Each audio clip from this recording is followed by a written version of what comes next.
تو اب امید ہے کہ گھنٹے 1.5 گھنٹے میں اطلاع آ جائے گی. جب نہیں آئی تو یہ مومن روتا ہے, گڑ گڑاتا ہے, دیواروں سے سر ٹکراتا ہے, فریاد کرتا ہے, آنسو بہاتا ہے کہ ایک جمعہ اور گزر گئے اور آج بھی امام نہیں آئے. یہ ہے دعائے ندبہ کا وقت اسلام نے وہ کیوں رکھا. لیکن ایک بات میں نے کل ایک جملہ کہا تھا کہ یہ ضروری نہیں ہے کہ امام جمعے کے دن ظاہر ہو, اس جملے کی تشریح بعد میں آئے گی, لیکن بہرحال 90% امکان ہے جمعے کے دن. ٹھیک ہے. اس کے بعد آیا ظہر کا وقت. آئیے مولانا تشریف لائیے, درود بھیجے محمد و آل محمد.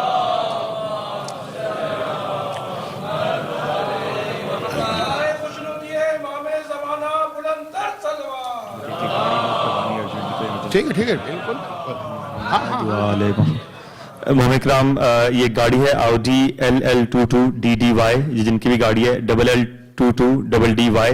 اور اس کے علاوہ مجھے ایک اور گاڑی کا بھی میسج آیا, مجھے نمبر پلیٹ نہیں پتا, لیکن آپ مومنین کو پتا ہوگا کہ جنہوں نے بھی گاڑی غلط پارک کی ہے, کسی کو بلاک کیا, پلیز وہاں سے فوراً اپنی گاڑی ہٹا لیں. اور محمد وآل محمد بلندتر صلوات. تکلف اعلان کیا کریں, یہ تو بہت ضروری ہے یہاں کے ماحول میں. اس قسم کے اعلانات کے ہم لوگ بہت عادی ہیں, خاص طور پر ویسٹ میں. پاکستان میں تو سب چلتا ہے, بہت زیادہ عادی ہیں. یعنی بعض اوقات تو بہت میرے لیے بھی گراں گزرتا ہے, مجمع کے لیے بھی گراں گزرتا ہے کسی ایک مومن کی غلطی سے.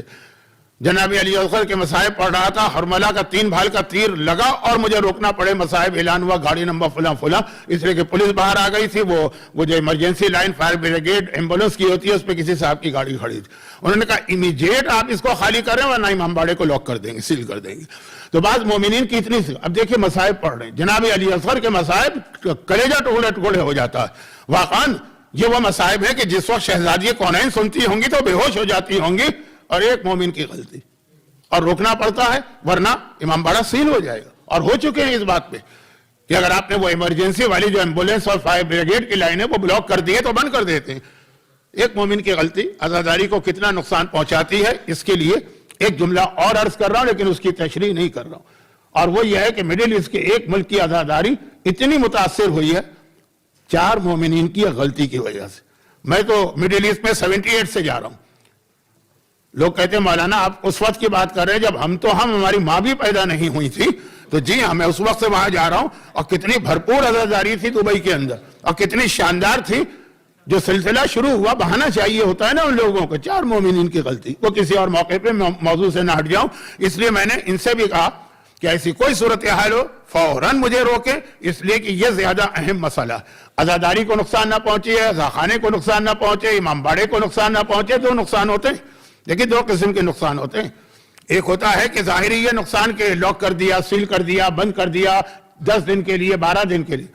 اور دوسرا یہ نقصان نہ بھی ہو تو بدنامی ہو صفحہ ازا کی اور اس ہمارے مذہب کی. کیونکہ مجھے یاد ہے, اچھا میں ان چیزوں کا عینی گواہ ہوں, یہ نہیں کہ سنی سنائی بات, کہ لندن میں ایک امام باڑہ تھا, وہاں کے اوپر اب لوگ مجلس ختم ہوئی, پہلا عشرہ میں پڑھ رہا تھا, چائے پیتے ہیں لوگ, چونکہ رش بہت زیادہ تھا. میری وجہ سے نہیں, موت سننے کون آئے گا. آقا حسین کے نام پہ بہت زیادہ رش تھا, پتہ نہیں 2 میل تک گاڑیاں پارک تھیں. لوگ چائے لے کے چل رہے, جا رہے, جہاں چائے ختم ہوئی وہیں پہ انہوں نے کپ پھینک اور آگے بڑھ گئے. صبح کا وقت, یہاں سے وہاں تک غالباً 500 سے 1000 کپ زمین کے اوپر پڑے ہوئے. تو وہ جو محلے والے تھے, وہ میں تھا وہاں, میں وہیں رہ رہا تھا, وہ آئے, انہوں نے کہا کہ یہ کیا ہو رہا ہے. اب ایک مومن نے کہا کہ ٹٹ فور ٹیٹ کہتے ہیں انگریزی میں, کہ ہم نے کیا تو کیا ہوا. آپ کے یہاں دیکھا جب ویکینڈ کے اوپر پب سے لوگ نکلتے ہیں تو کیا کرتے ہیں. انہوں نے کہا سوری, ہمیں نہیں پتا تھا کہ یہ آپ کا پب ہے, ہم تو سمجھ رہے تھے کوئی ریلیجیس جگہ ہے, کوئی ہولی پلیس. وہ ایسا تانا دے کے وہاں سے گیا کہ مجھے ممبر پہ کہنا پڑا کہ ہم نے کیا یہ تصویر پیش کرنا ہے لوگوں کے سامنے کہ یہ کوئی شراب کی جگہ یا پب یا کیسینو یا انٹرٹینمنٹ ہے, یا ایک قابل احترام جگہ. خیر, تو میں واپس آ جاؤں اپنے موضوع پر, کیونکہ اس قسم کی غلطیاں مجھے یقین ہے, 100% یقین ہے. میں اس سے پہلے کبھی اس مرحلے سے مانچسٹر میں نہیں گزرا, لیکن یقین ہے 100% کہ اس سے پہلے بھی کئی بار ایسا ہو چکا ہوگا. پہلے عشرے میں زیادہ ہوتا ہے. تو بات ہو رہی تھی کہ ظہر کا وقت آ گیا. جو لوگ تھوڑی دیر سے آئے وہ 2-4 منٹ ٹھہر جائے تاکہ یہ میرا نقطہ ختم ہو, تو پھر میں دوسرے موضوع پر آؤں. تو اب ظہر کا وقت آ گیا, جمعے کا دن, چاشت کا وقت, امام نہیں آئے, آنا چاہیے. یاد کیا ہم نے پوری رات امام کو دعائیں مانگی, آنا چاہیے, نہیں آئے. اب ہم روئے, اب ہم گڑ گڑائے، اب ہم نے فریاد کی، اب ہم نے اپنا سر پیٹا، اب ہم نے دیوار سے سر ٹکرایا. اس کے بعد ظہر کا وقت آیا تو ہم نے امام کو سلام کیا. تقریباً ہر مسجد میں جمعے کی ظہر کو امام کی ایک زیارت پڑھی جاتی ہے. چھوٹی چھوٹی باتیں بیان کرنے کی ضرورت نہیں ہے، آج کل تو بچے بھی جانتے ہیں کہ ہفتے کے 7 دن معصومین میں تقسیم کر دیے ہیں اسلام نے. سیٹرڈے کا دن رسول خدا کا ہے، سنڈے کے دن مولا شہزادی کا ہے، تو جمعے کے دن امام زمانہ کا ہے. دن تقسیم کرنے کا مطلب کیا؟ اس کا مطلب یہ کہ جو دن جس معصوم کا ہے وہ دن اسٹارٹ کرو اس امام کو سلام کر کے. سیٹرڈے کو تمہیں سلام کرنا ہے رسول خدا کو، سنڈے کو تمہیں سلام، دن کے آغاز میں کام جو تمہارے شروع ہو رہے ہیں. تو جمعہ زمانے کے امام کا ہے، لیکن وہاں پہ ہے کہ ظہر کے وقت زیارت پڑھی جاتی. اس زیارت میں 2 جملے بہت اہم ہیں. یہ وہ زیارت ہے، میں نے بار بار میں عرض کر رہا ہوں کہ میں تو یہاں کبھی اتنا زیادہ نہیں آیا، لیکن باقی دنیا میں جہاں جاتا ہوں، جہاں جمعے کی نماز ہوتی ہے وہاں جمعے کے بعد یہ زیارت پڑھائی جاتی ہے. جہاں جمعہ کے دن جمعہ نہیں ہو پاتا کسی وجہ سے تو ظہر کے بعد مجھے امام زمانہ کی زیارت پڑھائی جاتی ہے. خالی جمعے کے دن نہیں، پھر دوہرا دوں، سیٹرڈے کو رسول کی زیارت، لیکن چونکہ وہ بالکل صبح کے وقت ہوتی ہے. سنڈے کو مولا کی یا شہزادی کی زیارت. اور یہ زیارت پڑھ کے دن شروع کیا کریں، آپ خود دیکھیں گے کتنا برکت والا وہ دن بنا کرے گا. جمعے کے دن ظہر کے وقت اس کے اندر 3 لفظ بہت اہم آئے، جن میں پہلا لفظ تو میں چاند رات کی مجلس میں پڑھتا ہوں، شب اول یا محرم کی، تو وہ تو آج کا موضوع نہیں. 2 جملے اور بہت اہم ہیں جس کے اوپر کافی علماء میں ڈسکشن ہے. ایک جملہ یہ ہے کہ مولا آپ پہ سلام ہو، آج یوم الجمعہ جمعہ ہے، المتوقع فیہ ظہورک. یہ زیارت کا جملہ پڑھ رہا ہوں جو ساری زندگی زیارت میں نے بھی پڑھی ہے جمعے کے دن، اور آپ نے بھی پڑھی یا سنی ہوگی. مولا آج جمعے کا دن ہے، ایکسپیکٹڈ ہے آپ کا ظہور. ایکسپیکٹڈ، یہ جو لفظ ایکسپیکٹڈ ہے یہ بہت اہم لفظ ہے. توقع ہے، اردو میں کہوں المتوقع فیہ ظہورک. تو ایک یہ لفظ جس کو میں نے عرض کیا نا کہ اگلی کسی مجلس میں ذرا بیان کروں گا، یہ تو بیان کروں گا. اور ایک تیسرا لفظ ہے جس کو بیان نہیں کروں گا، لیکن وہ بھی بہرحال زیارت میں آیا ہے، اسی زیارت میں جمعے کی، کہ مولا آپ پر سلام ہو اور آپ کی اولاد پر سلام. اب یہاں سے ایک ڈسکشن ہوتا ہے کہ کیا زمانے کے امام کی شادی ہوئی ہے، اور اگر شادی ہوئی ہے تو کیا ان کی اولاد ہے کہ نہیں، اور اگر ان کی اولاد ہے تو کیا اللہ نے جو معجزہ زمانے کے امام کو دیا کہ ان کو طول عمر عطا کی، یہ ان کی بیوی کو بھی معجزہ ملا یا نہیں؟ بیوی کی تو وہی جو ایک عام عمر عورت کی ہوتی ہے، اس کے بعد انتقال ہو جاتا ہے تو پھر دوسری شادی ہوتی ہے، تو پھر تیسری شادی ہوتی ہے. اولاد کو بھی کیا لمبی، ایک لمبا ڈسکشن ہے. اور چونکہ زمانے کے امام کے حالات پر آج کل نوجوانوں کو بڑا شوق ہے تو بہت سے علماء اس پہ پڑھتے ہیں. آپ نے بھی بہت سنا ہوگا، میں پڑھ چکا ہوں، میرا زمانہ گزر گیا. لیٹ 70s اور ارلی 80s میں نے اس موضوع پہ بہت بات کی ہے. اب سب لوگ بات کرتے ہیں تو کوئی ضرورت نہیں ہے مجھ جیسے طالب علم کو اس میں دخل دینے کی. تو خلاصہ یہ تھا کہ جمعے کی سے پہر بات یہ ہو رہی تھی کہ یہ جو وقت ہے جمعے کا، سورج ڈوبنے سے تھوڑا پہلے کا، یہ بھی بہت اہم ہے. اور یہ وہی پیغام ہے جو کل رات کی مجلس میں ایک لفظ میں نے کہا تھا کہ چوتھے امام نے زمانے کے امام کے لیے تیار کیا ان نوجوانوں کو جو کربلا میں نہیں تھے اور تڑپ رہے تھے کہ کاش ہم کربلا میں ہوتے. تو پھر چوتھے امام نے کہا کہ ہاں تمہیں موقع ملے گا، میرا بیٹا آئے گا. لیکن ایک وارننگ بھی دی تھی، وہ بہت مشہور وارننگ، وہ بھی بہت زیادہ پڑھی جاتی ہے، لیکن جمعے کی سے پہر کے حوالے سے اس کو کم بیان کرتے ہیں. وہ کیا وارننگ دی، وہ روایت کو میں کل کی مکمل کر کے جمعے کی سے پہر سے ملا کے اپنے آج کے موضوع پہ بات شروع کروں. اچھا، یہ جو میں نے تھوڑا ذکر زمانے کے امام کا کیا، جو لوگ بعد میں آئے ان کو میں بتا دوں کہ میں نے عرض کیا تھا کہ یہ وہ موضوع تھا جو ویسے ہی میرے اس عشرے میں آنا تھا. ہاں، پہلے 2 موضوع موت اور دعا وہ صرف شب جمعہ کے لیے تھا، تیسرا اس عشرے میں آنا تھا، ساری مجالس نہیں، لیکن اس کو آنا تھا، اس لیے میں اپنے موضوع سے بالکل بھی نہیں ہٹاؤں. چوتھے امام کے حوالے سے ایک تمہید باندھ رہا ہوں، لیکن یہ آخری بات سن لیجیے. جس وقت اب آ جائیے، واپس آئیے. ایک ریکویسٹ میں آج آپ سے کروں گا اور ایک ریکویسٹ کل کی مجلس میں کروں گا کہ اب آپ چلے جائیے اپنے دماغ میں ایک تصویر بنائیے. ایک تصویر آج بنائیے، ایک تصویر میں آپ سے کل بنواؤں گا دماغ کے اندر.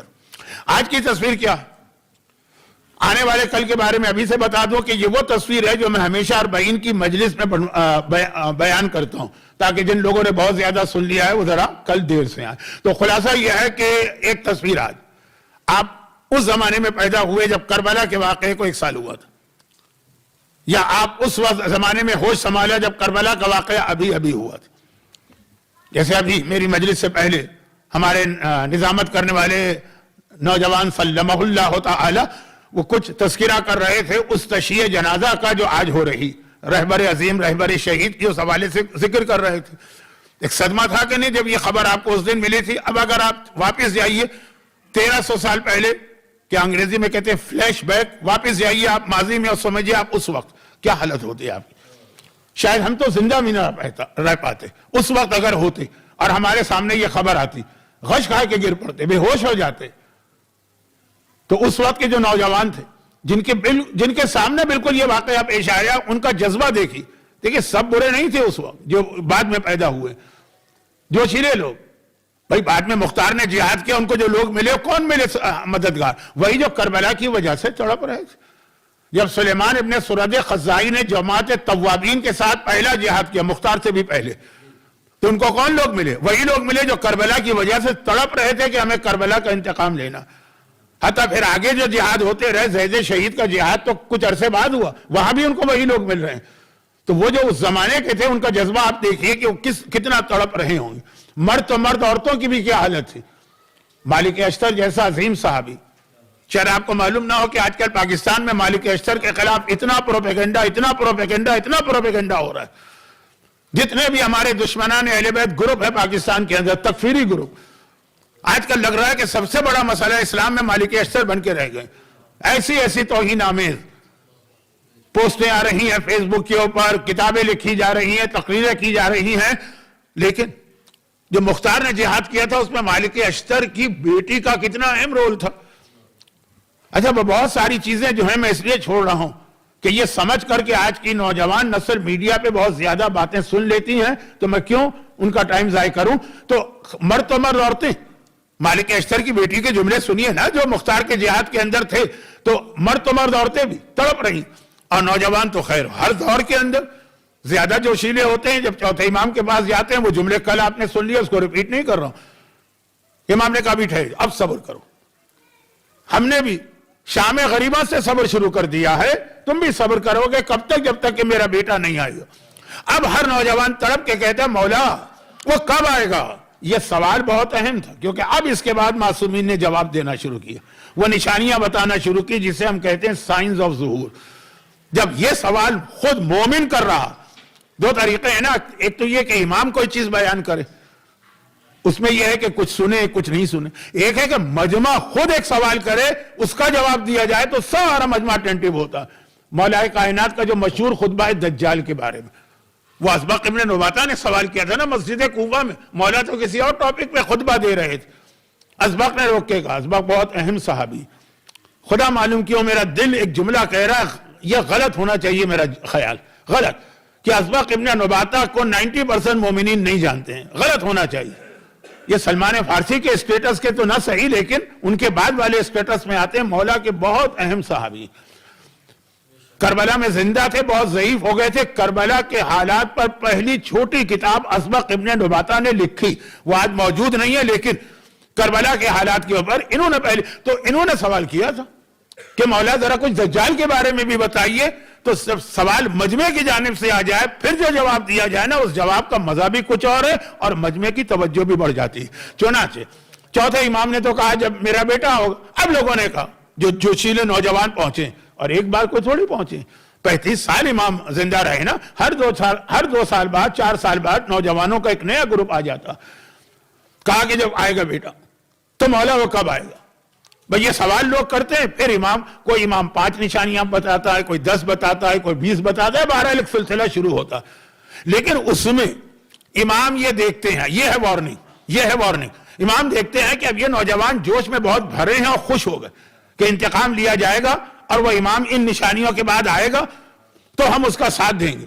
جوش میں بھرے چوتھے امام نے اب وارننگ دی، اور یہ وارننگ کا جمعے کی سپہر سے ایک تعلق بن رہا. تو وہ کیا وارننگ دی؟ امام نے کہا لیکن یاد رکھو ایک بات، یہ ضروری نہیں ہے کہ اگر تم اس وقت، اچھا الفاظ میرے، مفہوم امام کا ہے کہ یاد رکھو یہ ضروری نہیں کہ اگر تم اس وقت میرے اس بیٹے کے لیے اتنا تڑپ رہے ہو اور اس کا انتظار کر رہے اور چاہ رہے ہو کہ جلدی آ جائے، تو ضروری نہیں ہے کہ جب وہ آئے تو تم اس کے ساتھی بنو گے، اس لیے کہ بہت زیادہ اس کا انتظار کرنے والے اس کے ظاہر ہونے کے بعد وہ اس کے خلاف تلوار نکالیں گے. ایک ہوتا ہے خلاف ہو جانا، وہ الگ بات. جیسے آج ایک ماحول بن رہا ہے، میں کمپیئر نہیں کر رہا ہوں، نہ اتنی بڑی جسارت کر سکتا ہوں، لیکن آج بہت سارے لوگ ایسے ہیں جو مہاراج کے خلاف، بہت سارے پروپیگنڈے ہو رہے ہیں، لیکن تلوار تو نہیں نکال رہے نا. امام کے اتنا خلاف ہوں گے کون لوگ؟ دشمنان اہل بیت، وہ تکفیری گروپ نہیں، انتظار کرنے والے کہ وہ امام کے خلاف تلوار تک نکال لیں گے. تو جو اپنا ابھی تم اتنا تڑپ رہے ہو کہ جلدی سے وہ امام آ جائے تاکہ ہم کربلا کا انتقام لینے کے لیے اس کے ساتھی بنے، تمہیں کیا پتا کہ اس وقت اس کے ساتھی بنو گے کہ اس کے دشمن بنو گے؟ آج کا ساتھی ضروری نہیں ہے کہ اس وقت بھی ساتھی بنے. اور اس میں مقداد کا جملہ بہت اہم ہے، لیکن اس کو میں روک رہا ہوں تاکہ جمعے کی بات تو ہو جائے نا.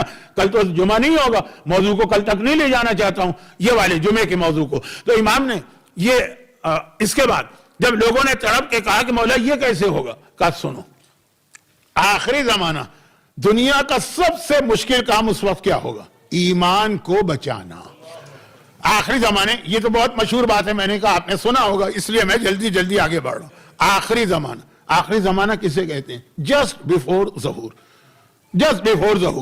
کا وہ سب سے مشکل کام دنیا میں ہوگا اپنے ایمان کو بچانا. اردو میں ایک محاورہ ہے، اگرچہ ذرا سا سلنگ قسم کا محاورہ ہے، کہ جو چھلنی ہوتی ہے نا جس میں آپ چیزیں چھالتے ہیں، اس میں پانی لے جانا آسان ہے، ایمان بچانا مشکل ہے. اور پھر امام نے 2-3 مثالیں بھی دی، بہت مشہور مثالیں ہیں لیکن چھوٹی ہیں تو دہرائی جا سکتی ہیں. امام نے فرمایا، چوتھے امام کی حدیث پڑھ رہا ہوں کیونکہ یہ عشرہ چوتھے امام کے حوالے سے فرماتے ہیں، آخری زمانے میں اگر مومن سے کہو کہ ایک جلتا ہوا کوئلہ، دہتا ہوا کوئلہ اپنے ہاتھ پر رکھ کر صبح سے شام تک کھڑا رہے، وہ آسان ہے. اور اس سے کہو کہ اپنے ایمان کو صبح سے شام تک بچا لے. روز ایک نیا امتحان ہوگا، روز ایک نئی ٹیسٹنگ ہوگی، روز ایک نیا ٹرائل ہوگا اپنے ایمان کو بچانے. ایک یہ مثال دی. ایک مثال معصوم نے، یہ چوتھے امام کی حدیث نہیں ہے، دوسری والی، یہ 5ویں یا 6ٹھے کی. فرمایا کہ آخری زمانے میں حالت یہ ہوگی کہ جیسے کوئی رات کو سرما لگا کے سوئے تو صبح اٹھتا ہے تو سرما آنکھ سے اڑ چکا ہوتا ہے. آخری زمانے میں مومن رات کو آئے گا تو اس کا ایمان اس طرح چلا جائے گا کہ اس کو پتہ بھی نہیں چلے گا کب میرا ایمان چلا گیا. پھر ایک روایت اور بھی کہ صبح کا مومن شام کو مومن نہیں رہے گا، اور جو شام کو اپنے گھر آیا وہ اگلی صبح تک مومن نہیں رہے گا. جس کے اوپر بعض اوقات 200 سال پہلے 300 سال پہلے لوگ اعتراض کرتے کہ بھئی شام کو جب آپ گھر آ جاتے ہیں نا، جب تک یہ الیکٹریسٹی نہیں دریافت ہوئی تھی تو اندھیرا، تو پھر تو آدمی سو جاتا. رات کے وقت کیا ایسا ہوگا کہ ایمان چلا جائے؟ لیکن جب سے یہ میڈیا آیا، 24 گھنٹے میں 22 گھنٹے ہمارے نوجوان موبائل پہ ٹکے ہوتے ہیں. نوجوان تو اس لیے کہہ رہا ہوں کہ ان کو کہنا آسان ہے، وہ سن لیتے ہیں، ورنہ بڈھے بھی کم نہیں ہیں. مرد تو مرد، بچے تو بچے، بوڑھے تو بوڑھے، جوان تو جوان. یہ ایمان رخصت کرنے والا ایک ہتھیار آپ کے پاس ہے. یہ ایمان بچانے والا بھی بن سکتا ہے، ایمان ختم کرنے والا بھی. لیکن سوشل میڈیا کچھ عرصے کے بعد بات آئے گی، یعنی اسی مجلس میں سوشل میڈیا کتنا بڑا فتنہ بن رہا. ہمارے یہاں کتنی طلاقیں سوشل میڈیا کی وجہ سے ہو رہی. ہماری کتنی خواتین کالے کپڑے پہن کر جس طرح سوشل میڈیا پہ آ رہی. بات کا موضوع چھوڑ دیجیے. تو خلاصہ یہ کہ یہ فرمائے معصوم کہ ظہور سے پہلے ایمان بچانا دنیا کا مشکل ترین کام ہوگا. اور اس کے حوالے سے پھر معصوم نے ہمیں کئی دعائیں بھی بتائیں کہ ایمان بچانے کے لیے یہ دعا بھی پڑھو، یہ دعا بھی پڑھو، یہ دعا بھی پڑھو. 2 موقع ہوتے ہیں جب انسان کا ایمان ضائع ہوتا ہے، چلا جاتا ہے. پوری زندگی ایمان پہ رہنے والا چلا جاتا ہے ایمان. ایک موت کے وقت، ایک ظہور امام کے وقت. چنانچہ دعائے عدیلہ ہمارے یہاں ایک دعا ہے جو ہر شب جمعہ پڑھی جاتی ہے. عدیلہ کہتے ہیں عدول، چلا جانا، ایمان کا رخصت ہو جانا. لمبی دعا اس لیے ہفتے میں ایک دن. ایک چھوٹی دعا عدیلہ ہے، ہر نماز کے بعد پڑھو، رضیت باللہ ربا وبمحمد نبیا وبعلی اماما. ایک چھوٹی دعا کہا یہ ہر نماز کے بعد پڑھو. دیکھیں پورا جیسے دوائیوں کا ایک کورس دیا جاتا ہے نا، ایمان بچانے کا کورس دعا کی شکل میں. اور پھر کہا کہ ایک دعا ایسی ہے کہ صبح شام اٹھتے بیٹھتے پڑھو، یا مقلب القلوب ثبت قلبی علی دینک. اب ایک چھوٹی دعا ہے، دن میں 10 دفعہ پڑھ سکتے ہو، 15 دفعہ. پھر ایک بڑی دعا ہے تو کہا چلو 5 دفعہ پڑھو ہر نماز کے بعد. اور پھر اور بڑی دعائیں تو کہا ہفتے میں ایک بار پڑھو. تو یہ مختلف دعائیں اس طرح دی جا رہی. ایمان بچانے کے لیے کوئی مسئلہ ہے نا ایمان بچانا، تبھی تو یہ دعائیں دی گئی ہیں. لیکن روزی رزق کی دعا لوگ مانگتے ہیں، تو خالی دعا سے تو رزق نہیں ملتا ہے، کوشش بھی کرنا. لوگ بیماری صحت کے لیے دعا مانگتے ہیں، خالی دعا پڑھنے سے تو صحت نہیں ملتی ہے، دوا بھی لینا پڑتی. تو ایمان بچانے کے لیے دعائیں بھی دی گئی ہیں, ساتھ میں کہا نہیں تمہیں بھی کچھ محنت کرنا ہے. وہ چیزیں پوری ایک لسٹ ہے کہ کیا کیا چیزیں سب سے زیادہ جلدی سے ایمان کو ختم کرتی ہیں. آتی رہیں گی باتیں, ابھی تو میں ترتیب میں جا رہا ہوں. اس میں سے مشکل ترین وقت جو ایمان جائے گا تو نمبر 1 موت کا ہے. وہ تو میں شب جمعہ پڑھتا ہوں, شاید ایک شب جمعہ مجھے اور ملنے والی ہے, تھوڑا مزید اس کا تذکرہ آنے والی شب جمعہ کروں, شاید, وعدہ نہیں کرتا. دوسرا وقت ہے ظہور امام سے کچھ پہلے کا. ایمان جا رہا, ابھی امام نہیں آئے, لیکن ایسا ماحول دنیا کا بنے گا کہ ایمان جا رہا. اب آپ لوگ مجھ سے زیادہ, میں سوشل میڈیا کا آدمی نہیں, میں نے دنیا میں صرف 2 آدمی دیکھے ہیں, ایک آیت اللہ سیستانی کو اور اپنے آپ کو, جس کے پاس کوئی فون نہیں ہوتا. تو باقی تو خیر اتنا ہر ایک کے پاس اتنا عام ہو گیا ہے کہ فون نہ ہونا تعجب ہوتا ہے. امریکہ کے امیگریشن میں پہلا سوال یہ ہوتا ہے جب آپ داخل ہوتے ہیں, وزیٹر, سٹیزن نہیں, وزیٹر, اپنے سارے سوشل میڈیا اکاؤنٹ بتائیے. میں نے کہا میرے پاس ایک بھی نہیں. 100% اس نے کہا کہ آپ غلط بیانی کر رہے, ہو ہی نہیں سکتا. آج کی دنیا میں سوشل میڈیا پہ کوئی نہ. پھر ایک کمرے میں لے جاتے ہیں نا, جس کو سیکنڈری انسپیکشن کہتے ہیں, وہاں 8 گھنٹے لوگوں کو بٹھاتے ہیں, پورا چیک کرتے ہیں. میں نے کہا لے جائیے. آدھے گھنٹے میں اس نے چیک کر لیا, کہا واقعا آپ صحیح کہہ رہے ہیں, ہم نے تو آج تک ایسا آدمی نہیں دیکھا. تو میں یہ کہہ رہا ہوں کہ مجھے اتنی معلومات نہیں ہے, آپ کو زیادہ معلومات.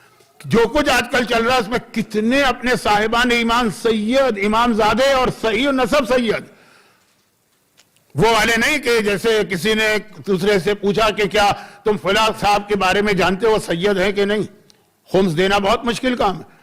تو نہیں پتا, بس یہ مشہور ہے سید, وہ بھی کہتے ہیں, سب لوگ کہتے ہیں. اور ان کے بارے میں جانتے ہو, ان کے بارے میں جانتا ہوں کیونکہ تو میری آنکھوں کے سامنے سید بنے. تو خلاصہ یہ ہے کہ ان کی بات نہیں کر رہا ہوں جو آنکھوں کے سامنے سید بنے, جو حقیقی سید. ایک نیا فتنہ کھڑا ہوا ہے, بہت اشارے میں بات کر رہا ہوں کیونکہ وقت میرے ہاتھ سے پھسلا جا رہا ہے. میرا تو آج جمعے کا موضوع بھی پورا نہیں ہو پا رہا ہے, بہت اشاروں میں بات کر رہا ہوں. آج ایک نیا فتنہ کھڑا ہوا. ہو سکتا ہے کہ کسی مرحلے پر یہ مسئلہ واجب بن جائے. اب وہ کیا کھڑا ہوا ہے کہ جو سید اسی کو مانیں گے جو اپنا پہلے ڈی این اے ٹیسٹ کرا کے ثابت کرے کہ وہ سید. یہ سلسلہ شروع ہوا. اچھا, اب اتنے جھوٹے سید بھی معاشرے میں آ گئے کہ چونکہ خمس تو واجبات میں شامل ہے, سید کا حصہ خالی سید کو جائے گا. تو جیسے ابھی مراجع کہتے ہیں کہ 2 عادل گواہی دیں کہ سید ہے تو سید مانو, یا وہ اس علاقے میں کافی 2 3 4 پیڑھیوں سے رہ رہا ہو اور مشہور ہو کہ سید ہو, تو ہو سکتا ہے کبھی یہ بھی آ جائے کہ ڈی این اے سے ثابت ہو تب اس کو خمس دینا. یہ بات کے مرحلے ابھی ہماری زندگی میں نہیں آ رہا. تو اب سید 100% کنفرم سید, جن کا پورا شجرہ محفوظ ہے, معلوم بھی ہے, وہ تک آپ جائیے سوشل میڈیا پر, کبھی امام زمانہ کا انکار ہو رہا ہے, کبھی مولا علی کا انکار ہو رہا ہے, کبھی رسول خدا کا. تو ایمان کتنا ضائع ہوگا وہ تو اس مجھ جیسے گھر میں بیٹھنے والے سوشل میڈیا سے الرجک آدمی کو بھی پتا چل رہا ہے, تو آپ کی بات چھوڑیں. لیکن اس کے بعد جب امام آ جائیں گے, بٹن نہیں ہے کہ آپ نے بٹن دبایا اور لائٹ آ گئی, ایسا نہیں ہے. امام آ گئے اور معلوم ہے 2 گھنٹے میں ساری دنیا کے حالات بدل گئے, اور مومنین کے لیے رہا تو آرام ہے. زیادہ مشکل زمانہ ہوگا, زیادہ ٹف زمانہ ہوگا. امام کے آنے کے بعد کچھ عرصے جو ہیں بہت امتحان مومن کو دینا پڑیں گے. اس میں پہلا امتحان, پہلا, باقی سارے امتحان نہیں بتا رہا ہوں, یہ میرا ایک الگ موضوع. میں 2 حوالے سے دنیا میں مشہور تھا, اب تو خیر میرا بڑھاپا آ گیا ہے, اب بس قبر میں پاؤں لٹکائے بیٹھا ہوں. ہر عروج کے بعد ایک زوال ہے, عروج تو کبھی بھی نہیں آیا, اس سے پہلے زوال آ رہا ہے, اور بالکل میں مینٹلی پریپیئرڈ بھی ہوں اس کے لیے اور جانتا بھی ہوں.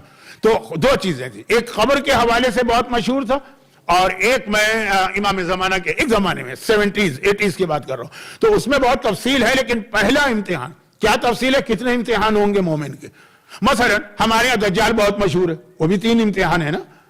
روزی رزق کا امتحان ہوگا, بے پردہ عورتوں کا امتحان ہوگا, میوزک کا اور بہت سارے. پہلا امتحان یہ ہوگا کہ جس صبح کو امام آئیں گے, اور جیسا کہ میں 2 دن سے کہہ رہا ہوں 90% چانسز ہے کہ وہ جمعے کی صبح کو آئیں گے. تو اسی سے پہر کو, تو اگر امام جمعے کو آئے اور 90% چانس جمعے کو ہے, تو 90% چانس ہے جمعے کی سے پہر کو. ہاں, وہ جو 10% ہے کہ شاید سیٹرڈے کو امام آئیں, یہ بھی روایتوں میں, وہ بات کی چیز ہے. 90% کوئی ابھی جو مشہور ہے اسی کو سمجھیے, کوئی نیا فی الحال ایشو ضرورت نہیں ہے شروع کرنے کی. اسی شام کو ایک اور اعلان ہوگا. صبح کا اعلان جبرائیل کریں گے نا کہ امام آ گئے, جہاں الحق وزاق الباطل ان الباطل کان زہوقا. شام کا اعلان, شام سے مطلب یہ کہ عصر کے بعد شیطان کی طرف سے ایک اعلان ہوگا, اور وہ جبرائیل جیسی آواز میں ہوگا کہ امام اس وقت سیریا پہنچ گئے, ان کو جوائن کرنا ہے تو وہاں جاؤ. اچھا, اب ہر مومن کو معلوم ہے کہ ظہور کے بعد امام وہاں جائیں گے سیریا میں. میں انگریزی لفظ اس لیے استعمال کر رہا ہوں کہ ہمارے یہاں اردو میں اور عربی میں تو اس کو ملک شام کہتے ہیں, لیکن شام کا وقت اور شام کا ملک کنفیوز آپ نہ ہو جائیں. تو وقت شام کا ہے, ملک اعلان ہوا, صبح کا اعلان تھا مکے پہنچو, شام کا اعلان تھا کہ سیریا پہنچو. امام تو نہیں ہے سیریا میں, امام تو مکے میں, ابھی 3 دن مکے میں رہیں گے, بہت سارے ضروری کام امام مکے میں کریں گے, پھر مدینہ جائیں گے, وہاں بھی کچھ ضروری کام کریں گے جو آپ کو معلوم ہے سیریا جاتے جاتے بہت وقت لگے گا, مدینے میں بھی بہت ضروری کام ہے.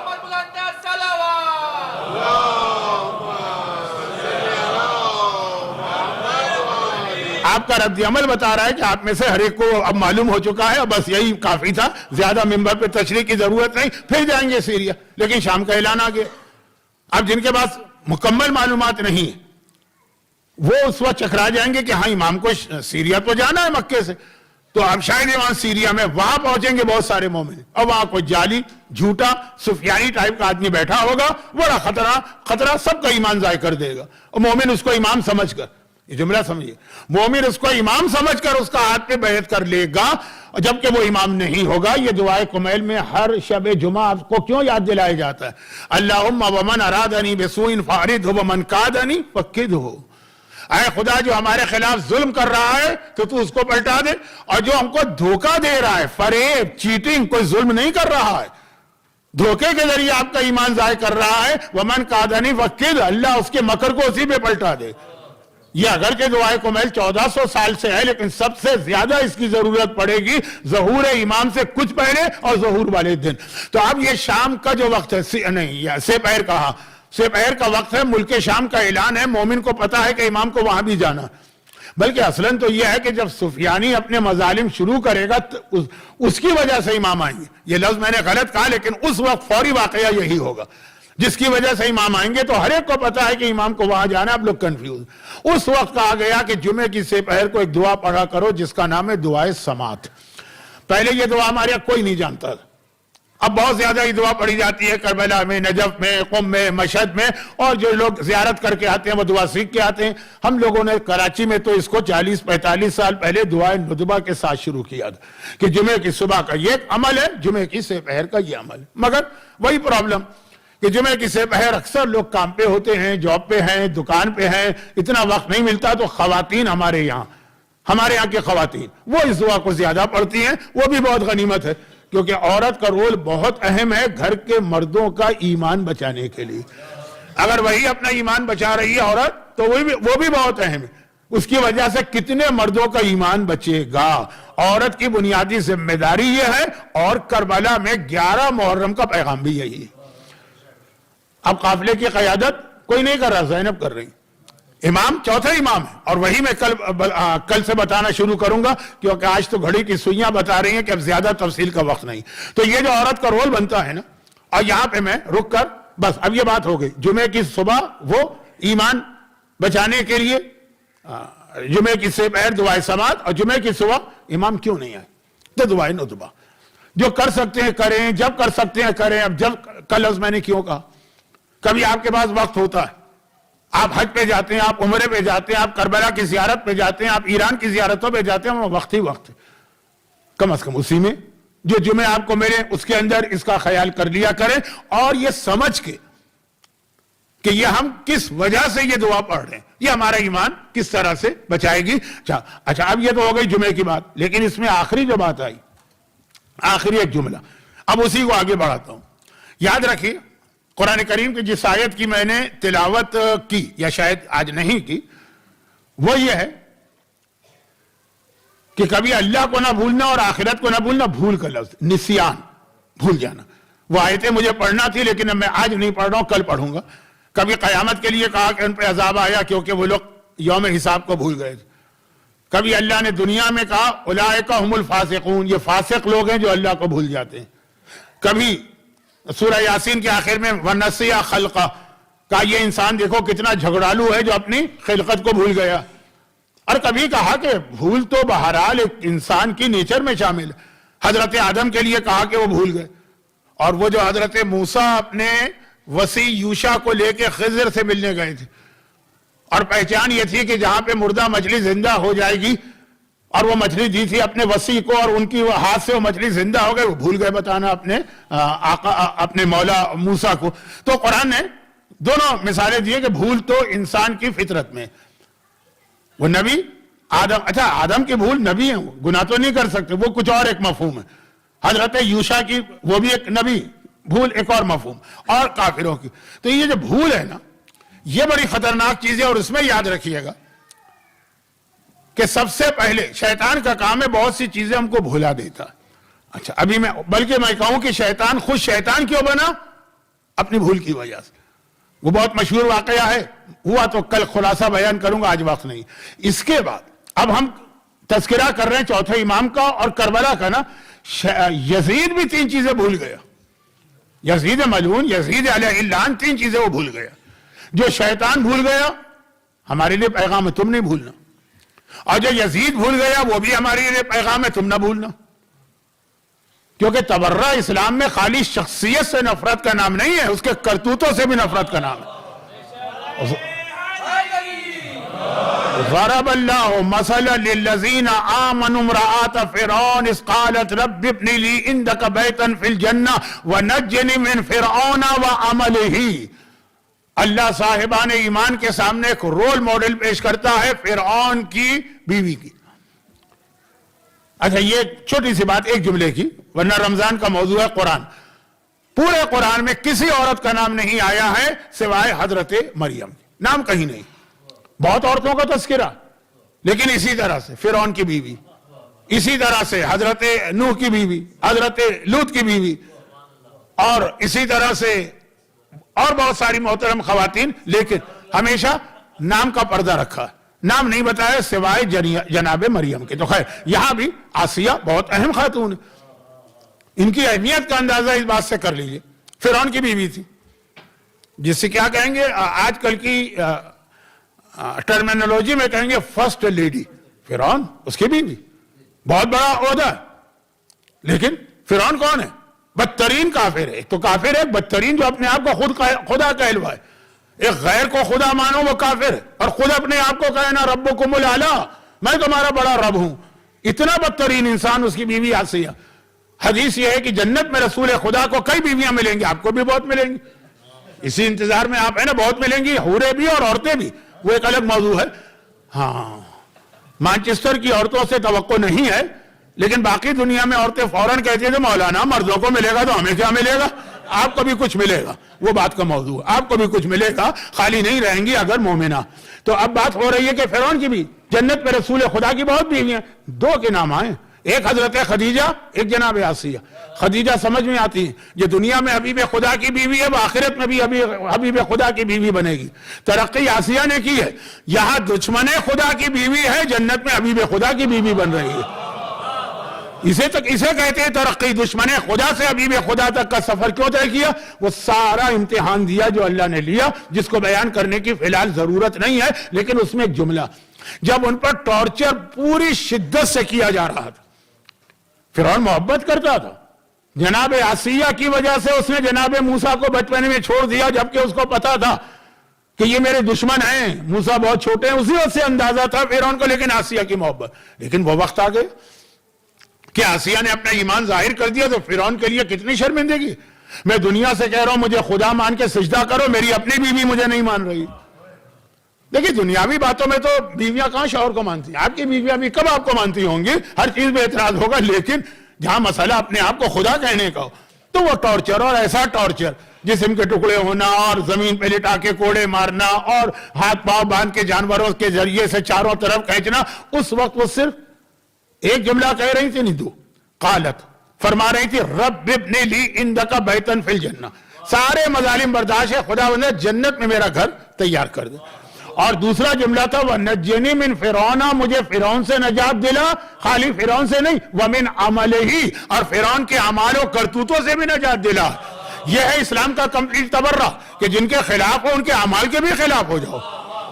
میدان کربلا میں یہ جتنے بھی ہمارے ساتھ و شمر تھے، ان میں سے یہ جو ایک چھوٹا سا گروپ تھا 10-20% کا، بہت کم بھی نہیں تھے، 20-30%، یہ تو آئے تھے دشمنی اہل بیت میں جل کے، لیکن کچھ لوگ دولت کے لالچ میں آئے تھے۔ قاضی شرح نے حسین کے قتل کا فتویٰ ہی دیا تھا جب اس کے گھر میں درہم و دینار کی تھیلیاں بھجوائی گئیں یا بوریاں بھجوائی گئیں۔ تو اگر ان سے نفرت اور دشمنی ہے اور ہونا چاہیے اور ہے، تو ان کے عمل سے بھی نفرت اور دشمنی ہو کہ نہیں چاہیے مال دنیا جس کی وجہ سے دین جا رہا ہو۔ یہ ضمنی بات آ گئی ہے، تفصیلات تو آتی رہیں گی۔ تو خلاصہ یہ کہ اب یزید بدترین انسان کتنی لعنتیں بھی کرے تو کم ہے، لیکن اس کے کرتوت بھی تو دیکھیے نا، اس میں ایسا نہ ہو۔ لقمان حکیم سے کسی نے پوچھا نا کہ تم نے ادب کیسے سیکھا؟ کہا بدتمیز لوگوں سے۔ ارے وہ تو بدتمیز ہے، ادب کیسے سیکھا؟ کہا ایسے سیکھا جو وہ کرتے تھے وہ میں چھوڑ دیتا تھا، ادب آتا چلا گیا۔ جو یزید کرتا ہے نا وہ ہم اور آپ چھوڑ دیں تو جا کے صحیح معنوں میں حسینی بنیں گے۔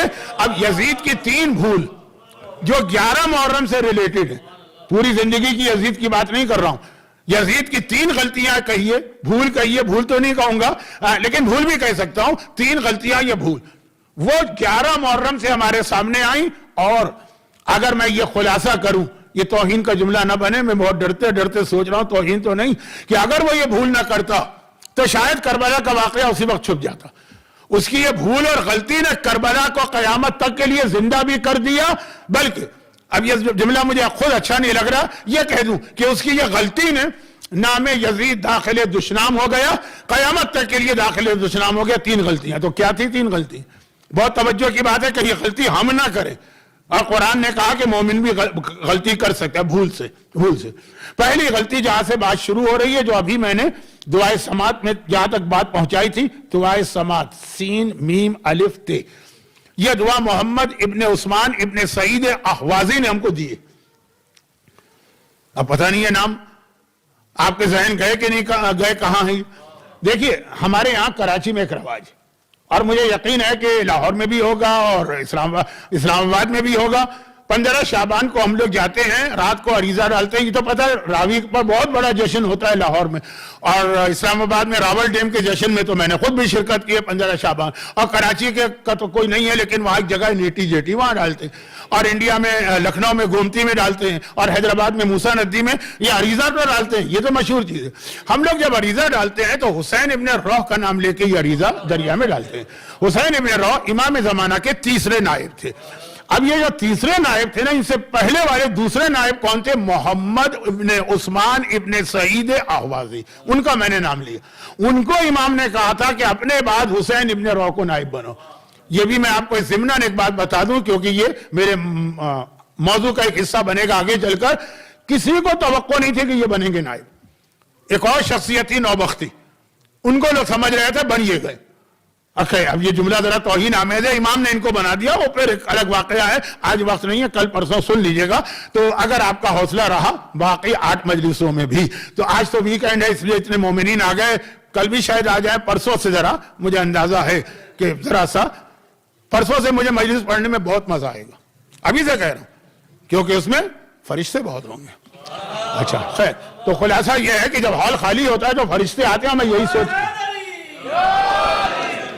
اچھا تو خیر، اب بات ہو رہی ہے کہ حسین ابن روح سے پہلے والے نائب بہت اہم نائب، انہی کے میسج سے حسین ابن روح ہمارے سامنے آئے، جو اتنے اہم بنے کہ عریضہ ان کا نام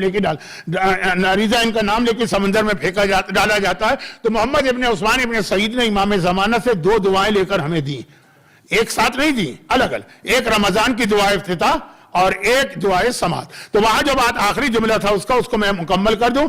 یزید کی پہلی بھول، 3 جو خاص میں ہائی لائٹ کر رہا ہوں، اس نے کوئی 3 بھول کو تھوڑی کی، لیکن یہ 3 بھول تھی، باقی تو اس نے جان بوجھ کے گناہ کیے۔ پہلی بھول یہ تھی کہ اس نے وہی غلطی کی جو شیطان نے کی تھی، شیطان کی اصلی غلطی نہیں بتا رہا ہوں، ایک اور غلطی، کہ اس نے یہ سمجھا کہ کربلا میں عورتیں جو ہیں بہت کمزور ہیں، اصل میرا دشمن حسین اور اولاد حسین ہے، جن کو میں نے کربلا میں مار دیا، اب یہ عورتیں ان کی کیا حیثیت، یہ میرا کیا بگاڑ سکتی ہے، یہ میرا کیا نقصان پہنچا سکتی ہے۔ اس نے عورت کے رول کو بہت معمولی قرار دیا۔ اچھا اب شیطان کا آپ کو واقعہ یاد ہوگا، کیونکہ شیطان والا واقعہ ہمارے علماء اور بعض ذاکرین بہت زیادہ نمک مرچ چھڑک کے اس کو ذرا اسپائسی بنا کے مزیدار بنا کے پڑھتے ہیں، ان کا انداز اور ہے، میرا انداز اور ہے۔ لیکن بات دونوں میں کامن ہے کہ شیطان نے جب حضرت ابراہیم سے قربانی رکوانا چاہی بیٹے کی تو اس نے دیکھا یہ قربانی مجھے رکوانا، اس پورے واقعے میں جتنے کیریکٹر اور افراد ہیں ان میں کمزور ترین کون ہے، اسے جا کے توڑوں۔ یہی طریقہ ہوتا ہے نا کسی بھی ملک کا کہ اگر کوئی ملک دوسرے ملک پہ اٹیک کرے کہ اس کا جو کمزور محاذ کون سا ہے وہاں سے اٹیک کرو تو ہم آگے بڑھ سکیں گے۔ کہاں پہ ذرا یہ کمزور ہے، انسان پہ حملہ ہوتا ہے جیسے کہا جاتا ہے کہ انسان کا پیٹ بہت کمزور ہے وہاں سے، تو خیر کمزور طریقے سے میں مثالیں نہیں دے رہا ہوں کیونکہ وقت میرے ہاتھ سے نکل رہا۔ تو خلاصہ یہ کہ اس نے دیکھا ابراہیم بہت مشکل کام ہے، نبی ہے، معصوم ہے، اور اس وقت کی بات ہے جب وہ امامت کے منصب پہ آ چکے ہیں۔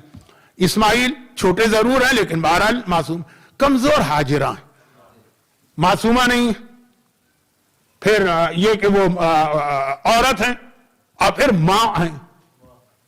طاقتور عورت بھی جب ماں ہو تو کمزور ہو جاتی، اس کو جا کے توڑو، اس کے ذریعے سے اس واقعے کو روکو۔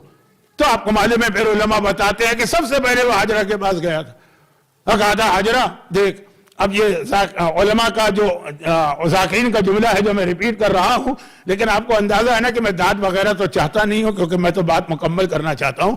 حاجرہ کے پاس گیا، جملہ بہت مشہور ہے، آپ کا سینکڑوں دفعہ کیا نہیں ہزاروں دفعہ کا سنا ہوا کہ حاجرہ کو توڑنا ہے۔ حاجرہ روک سکتی ہے، ماں بھی ہے تو بیٹے کی محبت میں، عورت بھی ہے، عورت ویسے ہی جلدی شیطان کے قابو میں آ جاتی ہے بقول شیطان کے، ایسا حقیقت نہیں۔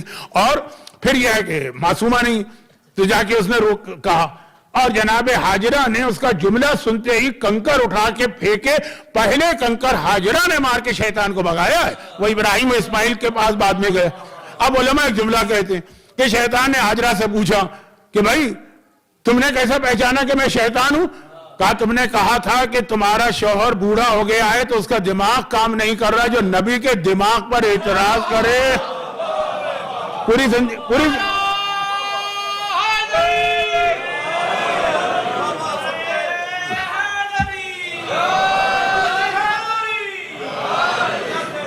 زندگی آپ کا سنا ہوا جملہ ہے، پھر بھی بہرحال آپ کا ایمان ہے کہ آپ مجد میں آ گئے اور واہ واہ کرنے لگے، تو اب یہ شیطان کی بھول تھی نا، سب سے کمزور ان کو سمجھا، سب سے پہلے کنکر بھی انہوں نے حاجرہ نے مارے جسے اس نے کمزور سمجھا تھا۔ ابراہیم اور اسماعیل سے زیادہ حاجرہ کا رول ہے کہ وہ تو معصوم نبی تھے، انہوں نے شیطان کو بھگایا، لیکن حاجرہ پہلا یہ اس نے، اور یہی غلطی یزید نے کی۔ یہ بھائی یہ تو کربلا کے اندر یہ ایسی خواتین ہیں جن کے سواگ گزر چکے ہیں، جن کے بیٹے مارے جا چکے ہیں، جن کے بھائی دنیا سے گئے ہیں، ویسے ہی غمزدہ ہیں، عورت عام حالت میں بھی کمزور ہے، اس وقت اور کمزور۔ وہی شیطان والی غلطی یزید نے کی۔ اور دیکھی میں نے ایک جملہ مجلس کے شروع میں نہیں بیچ میں بیان کیا، اور وہ یہ ہے کہ دوسروں کی غلطیوں سے انسان سبق لے کر پھر وہ غلطی نہ کرے، وہ ہوتا ہے لقمان حکیم، کہ نبی نہیں ہے لیکن اتنے اہم ہے کہ پورا سورہ ان کی تعریف میں قرآن میں آ گیا۔ تو اب یہ ہے کہ یزید نے جو غلطی کی، ہم اور آپ تو پتہ نہیں اس پہ توجہ دے رہے ہیں کہ نہیں دے رہے ہیں۔ یزید کے اس دور کے ایک بہت بڑے نمائندے اور نائب نے یہ پیغام دیا کہ جی یزید کی غلطی کو میں نے سمجھ لیا، صدام۔ اب زمانہ ایسا ہے کہ نئی نسل یہ نام بھول چکی ہے، 2003 میں اس کو پھانسی دی گئی ہے، 23 سال ہو گئے، پوری نسل چینج ہو گئی، مگر میری عمر کے لوگ یا مجھ سے تھوڑا چھوٹے لوگ صدام کے مظالم کو بھی جانتے ہیں، اور یہ بھی واقف ہے کہ کس طرح اس کی جڑوں میں یہ بات بیٹھی تھی کہ مجھے عراق سے شیعت کا خاتمہ کرنا۔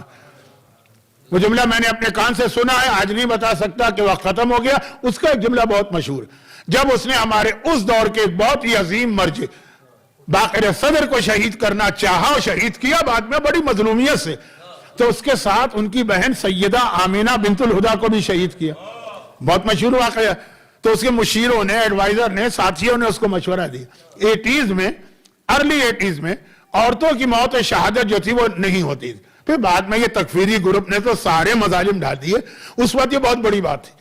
تو اس کے مشیروں نے، اس کے ایڈوائزر نے، اس کے وزیروں نے اس کو مشورہ دیا کہ باقر صدر کو شہید کرو، مرد ہیں، کتنے ہی بڑے صحیح لیکن مرد۔ آمینہ بنت الہدا کو شہید نہ کرنا، اس لیے کہ بہرحال ایک عورت ہے، عورت کی اگر شہادت ہو گئی تو دنیا میں ایک ہنگامہ مچ جائے گا۔ جو ہمارے بہت بڑے بڑے حامی اور سپورٹر ہیں خلیج کے ممالک، گلف ممالک، وہ بھی ہمارا ساتھ نہیں دے پائیں گے، مغربی دنیا کو بھی دکھانے کے لیے صحیح کنڈیم کرنا پڑے گا۔ تو کیوں ایسا کام کر رہے ہو کہ بلا وجہ تمہارے خلاف پروپیگنڈا ہو. تو صدام نے کہا پھر میں کیا کروں, کہا ان کو جیل میں ڈال. بے اختیار اس کی زبان پہ لفظ آیا جسے انگریزی میں کہتے ہیں ایکس ٹیمپو. کیا تم چاہتے ہو کہ میں وہی غلطی کروں جو یزید کر چکا؟ بھائی کو شہید کر کے بہن کو زندہ رکھا, چاہے جیل میں رکھا. اس بہن نے قید کے عالم میں کس طرح سے یزیدیت کے چہرے سے نقاب نوچ کر قیامت تک کے لیے یزیدیت کا اصلی چہرہ دکھا دیا. اس کا جملہ سے کیا میں وہی غلطی کروں جو صدام کر چکا؟ تو اس نے یہ سمجھ لیا, مومن کو بھی یہ سمجھنا. اور یہ کیا سمجھنا ہے, کس طرح سمجھنا ہے, یہ انشاءاللہ کل سے بات ہوگی. یزید کی یہ بہت بڑی بھول تھی کہ اس نے یہ سمجھا کہ یہ چند قیدی عورتیں, کمزور سی عورتیں میرا کیا بگاڑ سکتی. ان کمزور سی عورتوں نے وہ انقلاب برپا کیا اور وہ تبدیلی لے کے آئی. لیکن جیسا کہ میں نے عرض کیا کہ اس میں خاص طور پر ہمارے سامنے جناب حاجرہ کی مثال میں ایک جملہ آیا جو کربلا میں ریپیٹ ہو رہا ہے, اور وہ یہ کہ عورت ویسے تو ہے ہی کمزور, یعنی شیطان سمجھ رہا ہے, لیکن اگر ماں ہو تو اولاد کے حوالے سے بہت کمپرومائز ماں کو کرنا پڑتے ہیں. ہمارا سلام اور کربلا کی ان ماؤں پر. اور دیکھیے ہر عمر کی اولادیں تھیں. شیرخوار بچہ بھی تھا گود والا, اور محمد کی عمر کا بچہ بھی تھا. اب دیکھیے بچوں کی عمر بڑھ رہی ہے. قاسم کی عمر کا بچہ بھی تھا, علی اکبر کی عمر کا بھی بالکل جوانی کا آغاز. یعنی ہر ماں کو اپنی اولاد سے محبت ہوتی ہے, لیکن مختلف ایج کے اعتبار سے محبت بدلتی رہتی ہے. ساری محبتیں کربلا میں. کوئی ایک بی بی مجھے بتا دیجئے کربلا کی جس نے یہ تمنا کی ہو کہ اللہ کرے کل آقا حسین کا جہاد کامیاب ہو جائے اور میری اولاد بھی بچ جائے. یہی ہوتا ہے نا, دو چیزیں ہوتی ہیں کہ بھائی ہم یہ نہیں کہتے کہ نعوذ باللہ حسین کو ہماری ضرورت ہے, محتاج ہے, کامیاب بھی ہو جائے لیکن ہماری اولاد بھی بچ جائے. وہاں حسین کی کامیابی کسی بیوی کی زبان پہ نہیں آ رہی ہے کہ وہ ہماری ذمہ داری نہیں ہے. اللہ جانے, حسین جانے. ایک تمنا ہر ایک پر ہے کہ میری اولاد یہ نہ بچے. جناب قاسم کے بارے میں ذرا سا ان کی ماں کو شک ہو گیا تھا تو کس طرح سے شب عاشور آقا حسین کے پاس قاسم کو بھجوایا تھا. بھئی اتنا پوچھ کے آجا اپنے چچا سے کہ تیرا نام کل کے شہیدوں میں ہے کہ نہیں. لیکن یہ ساری مائیں وہ تھی جنہیں یہ تھا کہ بہرحال ہماری اولاد. اب یہ جملہ میں کہہ رہا ہوں, اس کو اگلا جملہ سنیے گا پھر اس کو سمجھیے گا. اس کو لفظ کو توہین آمیز نہ سمجھیے کیونکہ وقت نہیں ہے سمجھانے کا. ہر بیوی کو, باقی ماں کو تھا کہ ہماری اولاد بہرحال اس قابل ہے نا کہ میدان میں جا کے جان دے سکتی. لیکن ایک ماں ایسی تھی جس کو تو یہی دکھ رہ کے تھا کہ میں اپنی اولاد قربان کرنا چاہتی ہوں لیکن میری اولاد تو اس قابل بھی نہیں ہے کہ میدان جہاد میں جا سکے. علماء ایک جملہ پڑھتے ہیں کہ شب عاشور آقا حسین نے مجھے چراغ گل کر کے ایک امتحان لیا نا, وہ تو آپ بہت سنتے ہیں. آقا حسین نے شب عاشور دو الگ الگ امتحان لی. ایک مغرب کی نماز پڑھا کر فوراً ہی مردوں کو بٹھایا, اور جو باتیں ہوتی ہیں وہ آپ شب عاشور سن چکے ہیں, اور پھر چراغ گل کیا. یہ مردوں کا امتحان. اور دوسرا امتحان عورتوں کا لیا. وہ کیسے؟ کسی خاتون سے حسین نے کوئی بات نہیں کی. مردوں کا امتحان لے کے مسلح پہ جا کے بیٹھ گئے اپنے خیمے میں. اللہ آپ کو بار بار کربلا لے جایا. آج بھی خیمہ گاہ موجود ہے. حسین کا خیمہ بھی ہے اور حسین کے خیمے سے ملا ہوا بیک ٹو بیک زینب کبریٰ کا خیمہ بھی ہے. حسین اپنے خیمے میں بیٹھ گئے. آدھی رات کے بعد تھوڑی دیر کے لیے حسین عبادت کو روک کر خیمے سے نکلے. اب چاروں طرف حسین کے خیمے کے چاروں طرف آج جہاں صحن بنا ہوا ہے صرف ایک جناب ام فروہ کا خیمہ محفوظ ہے, باقی تو صحن ہے. وہاں بیویوں کے خیمے تھے. اب حسین ایک ایک بیوی کا یہ امتحان لے رہے. کیسے؟ ان سے جا کے بات نہیں کر رہے ہیں, ایک ایک خیمے کو دیکھتے جاتے ہیں اور یہ دیکھتے جاتے ہیں کہ خیمے میں کیا ہو رہا. ایک ہی منظر ہر جگہ نظر آئے. ہر بیوی اپنی اولاد کو تیار کرا چکی ہے. تیار کرا کے اپنے سامنے بٹھا کر کل کے جہاد کی بات کر رہی ہے. لیلا ہے تو اکبر سے گفتگو ہو رہی, فروہ ہے تو قاسم سے گفتگو ہو رہی, زینب کبریٰ ہے تو عجیب انداز سے اون محمد کو بٹھایا.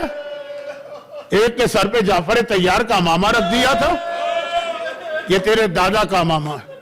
دوسرے کے سر پہ حیدر کرار کا ماما رکھ دیا تھا, یہ تیرے نانا کا ماما. ہر طرف ایک ہی منظر ہے. مگر حسین کے کان میں ایک خیمے سے کسی بیوی کے رونے کی آواز آنے لگی. یہ کون ہے؟ کربلا میں کوئی بیوی نہیں رو رہی, سب مسکرا رہی ہیں, خوش ہیں. یہ کون ہے؟ دیکھا ہی تو رباب کا خیمہ ہے. تو حسین نے ہر خیمے کو باہر سے دیکھا, رباب کے خیمے میں داخل ہو گئے. کیا دیکھا کہ اصغر کے گہوارے پہ سر رکھے ہوئے رباب روتی جا رہی, آنسو بہاتی جا رہی. حسین قریب آئے, کہا رباب کیا بات ہے؟ اصغر خیریت سے تو ہے؟ 3 دن کا پیاسا بچہ ہے نا.